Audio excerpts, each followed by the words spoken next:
I'm going to move to the discussants now. Dr. Ali, I would like to introduce Mr. Ali. Dr. Ali Shazli, Professor of Economics and on the board, former board member of the CBE. He worked as an economic expert with many banks, including the CIB, and also he has been part of large teams developing banking policies and I'm stuttering because uncertainty is a very provocative word. He received his PhD from Manchester, the University of Manchester. Thank you, Dr. Ali. First of all, I would like to say that I'm really impressed by the paper. I mean, we received the paper 2 days before, and it was really impressive. It's really rare to have someone in Egypt that is able to produce some data supported research.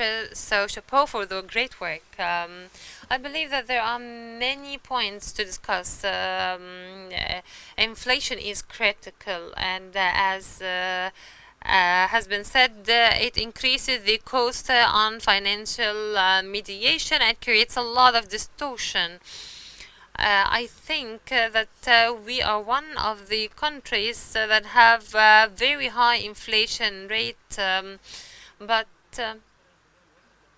it's worthy to note that nominal GDP should be equal to GDP plus inflation. I ran the numbers yesterday, and I found that the nominal GDP in Egypt is not equal to inflation plus the GDP.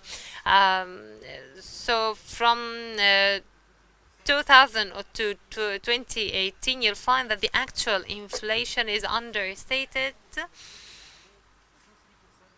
by 2 or 3% average over 17 or 18 period, because economists agree to disagree, but there are some things that we cannot disagree,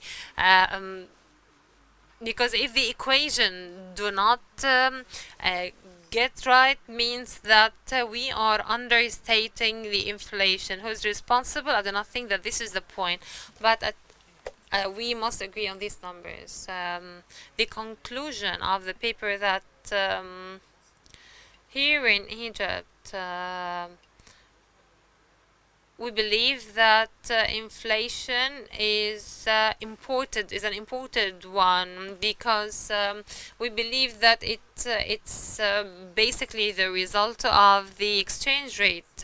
These shocks happen, but the theory that everything is okay, but because we are a developing country, we have a devaluation of the currency. This is not accurate. The theory that inflation, or that we find ourselves in this position to have high inflation, this is not right. The money supply, or the excess of money supply, show that the supply shocks because of the energy sector or the devaluation, they exist. But in addition to other variables that have a very long-term history, and whenever we start talking about them or pointing them out, no one listens, because they usually put the blame on devaluations, even because after these multiple devaluations, you'll find that the variables are very important, because we have supply shocks for the fuel energy, but there are the money supply and the relative price variabilities are our responsibilities. In London, we had a professor who worked in the European work.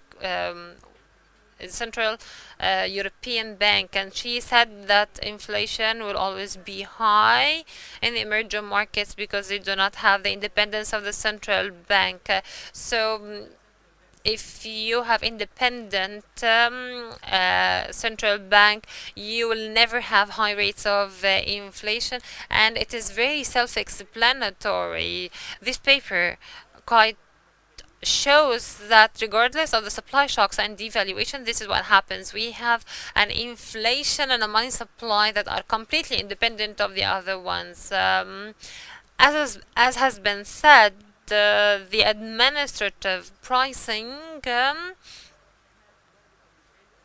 it used to be said that these prices should be liberalized, but how? That is a question mark. The trajectory for these prices to move is a very big problem. The role of the state is to protect people.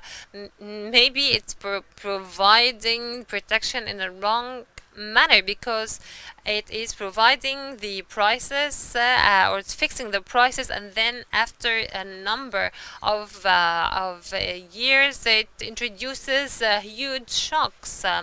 So if we have a positive development in the economy, we have a positive exchange rate.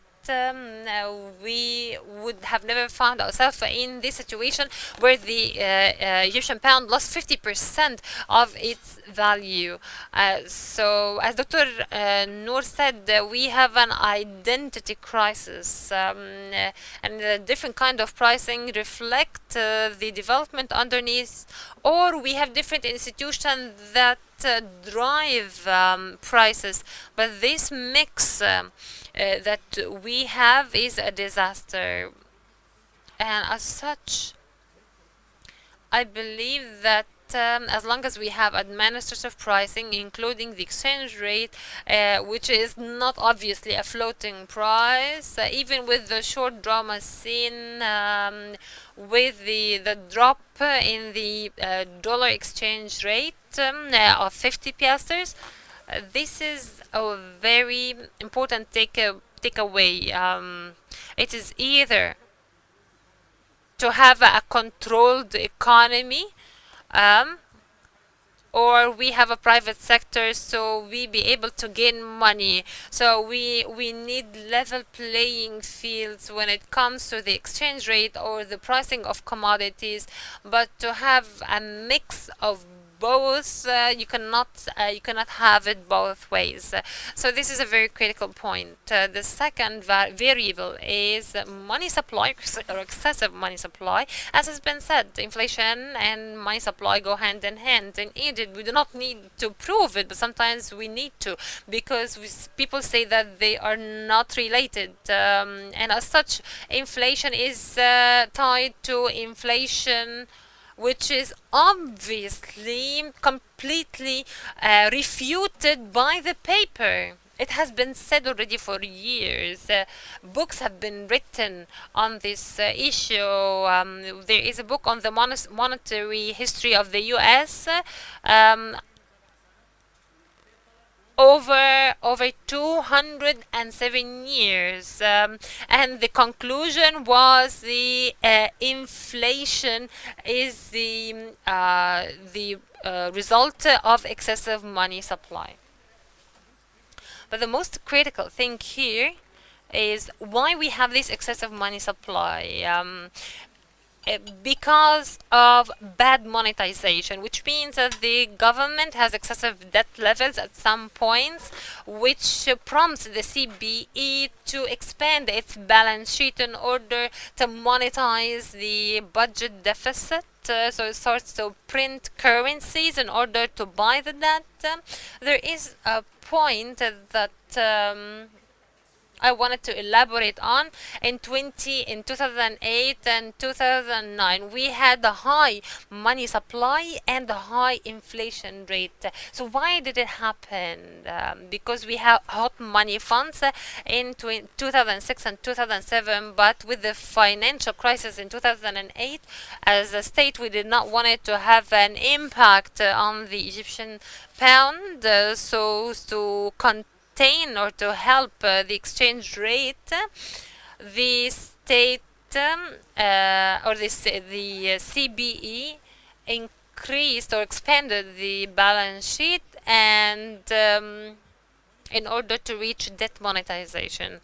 So yes, debt is related to money supply, and money supply is related to debt monetization. I think that we should not be discussing this point already. The independence of central bank is another critical point. I do not think that that the law is the bottom line. The practice is what we care about. I mean, when the deficit increases, we have a higher money supply. This cannot be a coincidence. In 2008 and 2009, I'm very interested in this period because most people are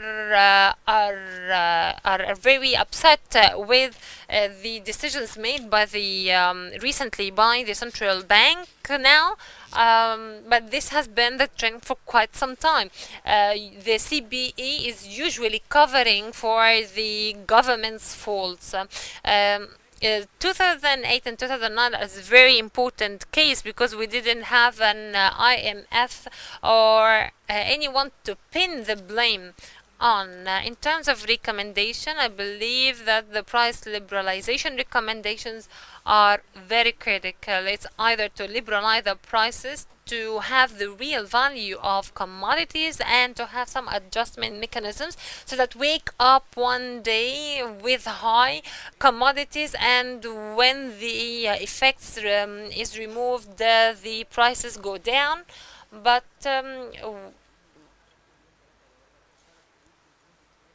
you cannot have this high fluctuating exchange rate. So it's either to have a completely liberalized system or to have an administrative system. So, as has been said, since 74, we have an incomplete transformation, which makes all the efforts aimed at transformation, addressing the structural issues of the IMF program. But some people are questioning whether they're going fruitful or not. It's because that we have these rigidities.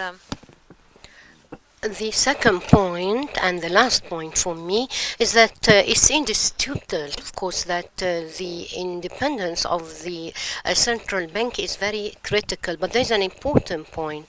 If we agree that there will be a long-term money supply increase, and this would be handled through the interest rate raise of the of course, this will increase the demand, inflation. And this was the theory of the central bank, 7% raising the rate after the pound floating because of this money supply. But I need to handle the long money supply with a certain way and the shock in another way. As to the money supply, this is the this was what the central bank did, but the supply shock cannot be treated by increasing the rate. So I personally disagree completely about using the interest rate to control inflation in 2017, 2018. That happened in the 70s. What happened was a supply shock. So if it's demand driven, I will raise the rate increase. But if it is a shock value, then the market will adjust. Part of the money problem, you don't have to monetize the debt, but to make the market able to adjust. As concerning supply shock is a supply shock. These are my comments, and thanks a lot.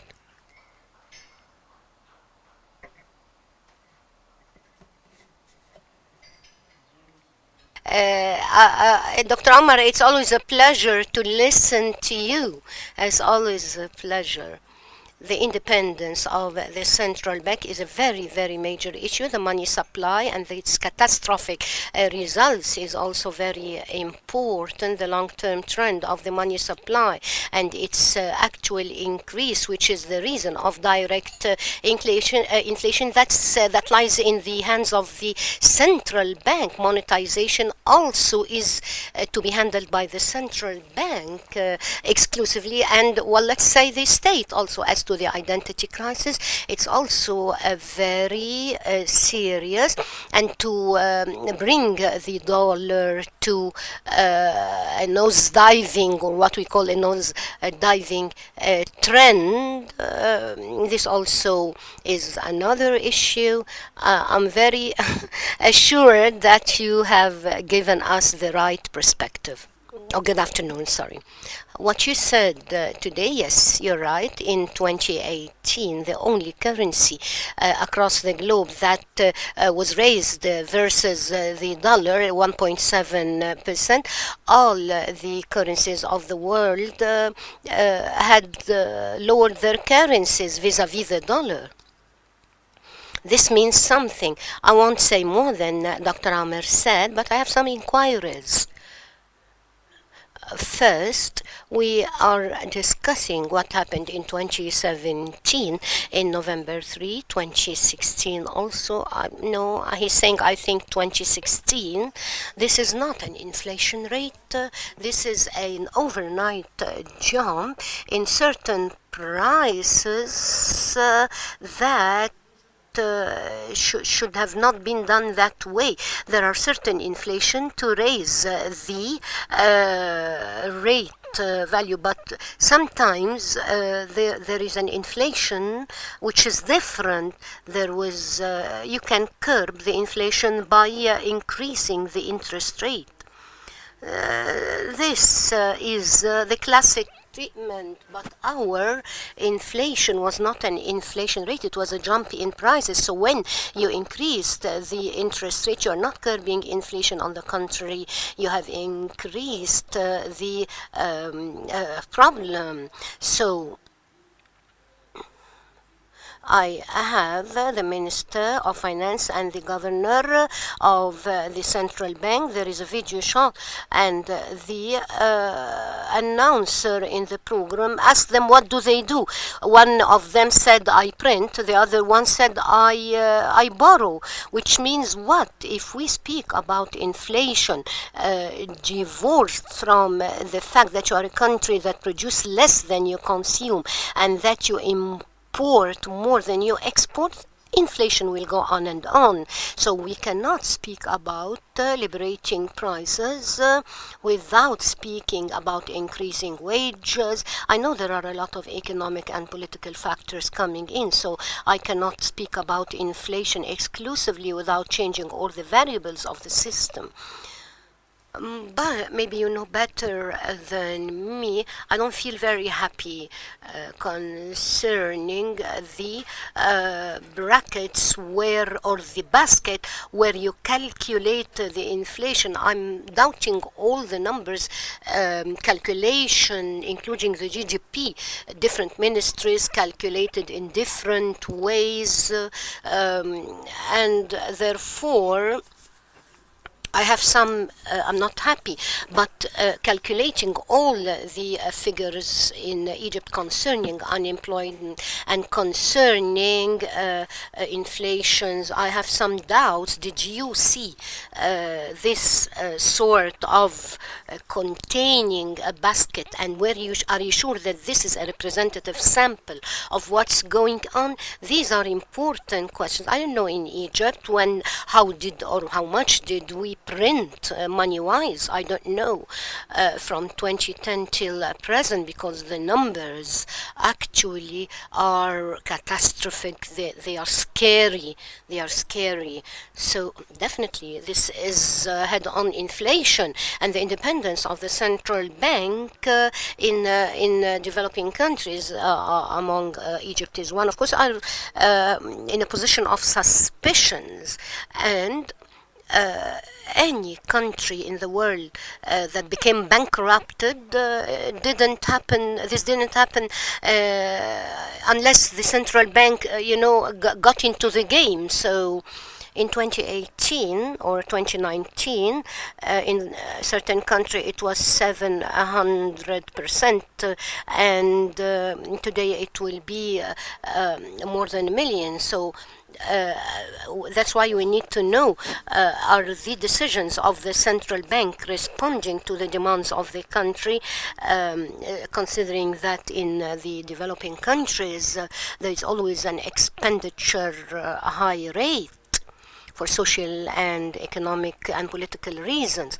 Question is, to what extent is our central bank independent to print money in order to satisfy the government's expenditure? Maybe who don't care, these governments, for the sort of economic trends. So we are having a lot of things in common with Dr. Omar. Thank you, Engineer Hany. I want to confirm the message as follows, that treating or handling the inflation should not have gone through increasing the interest rate. This is a different story. And I agree with you about this basket where the inflations are calculated. Yes, I have a problem, not necessarily because the basket has wrong information, but actually because we need a lot of baskets. People who are newlyweds, and there are a basket for rural areas, another basket for urban areas. Question is, do we have this precision in baskets? Unemployment, for example, if one is working only 1 day per month, they consider him employed. So if we apply the definition, I think that we will have a certain numbers that have to be questioned. As to why do we print, Dr. Alaa? How much do we print, Dr. Alaa?